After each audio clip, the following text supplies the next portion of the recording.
Menteri Rangba Kejala Conrad Kongkal Sangma hagasni palai jong katayau ulaong katanat puli puthi kadang kami benya halor ke kenrum kenram ke baja hapok ke Skul Pine Mount bat ke sorkar ke don ni ke Sngewkhia hakabedai bat ke Jingeh ke balamat daki Nonghikai bat ke Khynnah Skul. Hakatayau ke baladap la saki baki Nonghikai ki kimi ki pa bat kumjuru ki Khynnah Skul kilapan pa ya ke Jingeh ke baki kandu namar ke Jingbom biang ke rukam penya ya ke Skul da ke principal. Kini kilami ru syakmat bandawa na ke sorkar badai banweng no ya ke kong ayam kesiar ding do kum ke principal jong ke Skul namar ke Skul ke lahir hakibabun kiliang. Halor kini ki Jingeh hapok ke Skul Pine Mount ke sorkar jela ke lathung ya ke kenhun tokit ke bandon saungut gidkhan banti benia iki kenrum kenram hapok ke Skul balabat haru ban IT kham kloy ya ke kaipon jing token. The government to kindly look into this matter. We really need to, to bring a changes because small children are there, and then the issue of toilet is really the main cause here.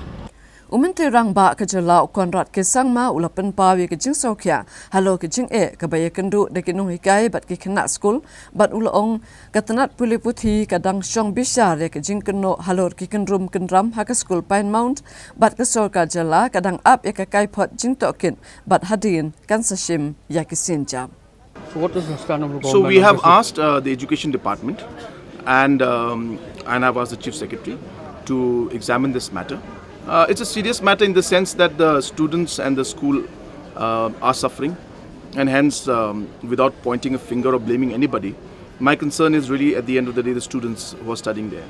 So hence whatever has to be done in the larger interest of the student community, especially the students of Pine Mount School, the government will take necessary steps in that line, but the matter is being properly examined by the Education Department, and they will get back to us very soon on that.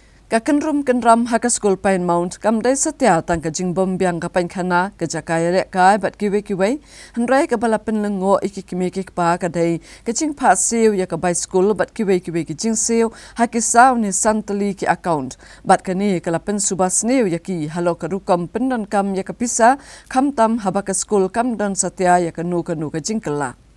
Kisamla puli barim jong ke Pine Mount kila dawa na ke sorkar bantung ya ke kenhun token bat banti benya iki kenrum kenram khamtam halor ke jing pendan kam bakla ya ke pisa jong ke Skul.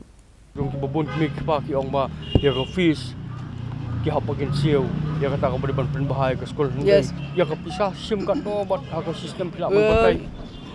It's 2,400 we have to pay for the development fees.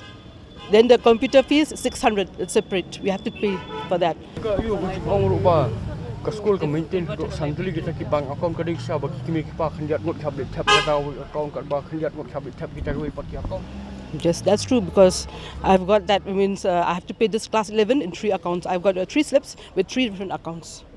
Halo kini ke jing dawa bantokit ke jing pendan kam bakla ya ke pisa Conrad sangma ulaong lada kilap ya kinu ki sabut bakadon ke jing le bakla ansa shim ya karai hendra mentahi ke sorkar kadang ap banyo shwa ya ke kaipot na katanat puli puthi halo ke jing long jing ban bat kumnu banya chakmat. Since there's also an allegation that there's a misappropriation of fund in the school, do you think that government should go ahead to constitute an inquiry on this? It's too early to say that because, based on different information that come to us, if we start putting up a lot of inquiries, then, we'll be doing only inquiries. So it's not possible to jump into it. But obviously, if we find that from the initial findings, if there are some substantial evidences that there is something wrong and we need to dig further into it, at that point in time, we can take a call. But as of now, as I said, we have asked the Education Department to give us a report on what is the status of things and how we should move forward.